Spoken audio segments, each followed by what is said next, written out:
নমস্কাৰ। আজি আমাৰ তৃতীয় দিন ভ্ৰমণৰ।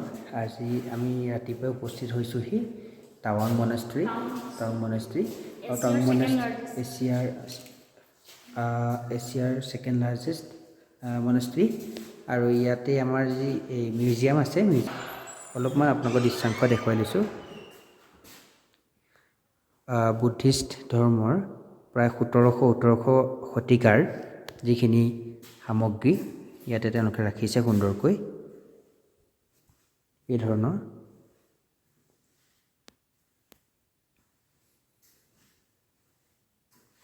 সুন্দৰকৈ তেওঁলোকে ইয়াতে ৰাখিছে। আৰু যেতিয়া 14 দালাই লামা আহিছিল, তেওঁ ইয়াতে আহিছিল। আৰু জৱাহৰলাল নেহেৰু, লগতে ইন্দিৰা গান্ধী, ৰাজীৱ গান্ধী, তেখেতসকলো বিভিন্ন সময়ত ইয়ালৈ আহিছিল। টাৱাং মনেষ্ট্ৰী, যিটো টাৱাঙৰ বা অৰুণাচল প্ৰদেশৰ ভিতৰতে পুৰণা এটা মনেষ্ট্ৰী হয়, আৰু লগতে ইয়াৰ এছিয়াৰ ছেকেণ্ড লাৰ্জেষ্ট মনেষ্ট্ৰী হয়। আমি ইয়াতে বাহিৰটো এটা লুক দেখুৱাম। এইটো হৈছে ইয়াৰ ভিতৰৰ লুক। এইটো বাহিৰ ফালৰ দৃশ্য। এই ধৰণৰ এইখন এণ্ট্ৰি গেট।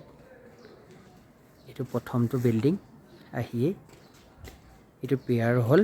ইয়াতে প্ৰেয়াৰ হয়। আজি তেখেতলোকৰ 5 তাৰিখ বুলি কৈছে, বিশেষ এটা দিন আছে, ইয়াতে প্ৰাৰ্থনা কৰে। ইয়াৰ পাছতেই এইটো বিল্ডিং আছে। ইয়াতে বিভিন্ন মংবিলাক থাকে, এই ধৰণৰ ষ্ট্ৰাকচাৰ। আৰু এই ঘৰটো বেক চাইডে এখন স্কুল আছে, য'ত নেকি 1ৰ পৰা 8লৈকে তেওঁলোকৰ পঢ়ুৱায়। NCERT আণ্ডাৰৰ কিতাপবিলাকেই লোৱা হয়, আৰু বুদ্ধিষ্ট স্ক্ৰিপ্টৰ যোগেদি তেওঁলোকক পঢ়োৱাৰ ব্যৱস্থা কৰা হয়। হৈছে এণ্ট্ৰি গেট। আমি এতিয়া ইয়াৰ পৰা ওলাইছোঁ টাৱাং মনেষ্ট্ৰী।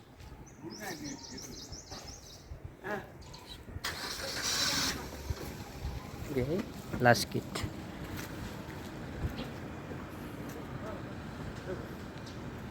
ইয়াতে সামৰিছোঁ।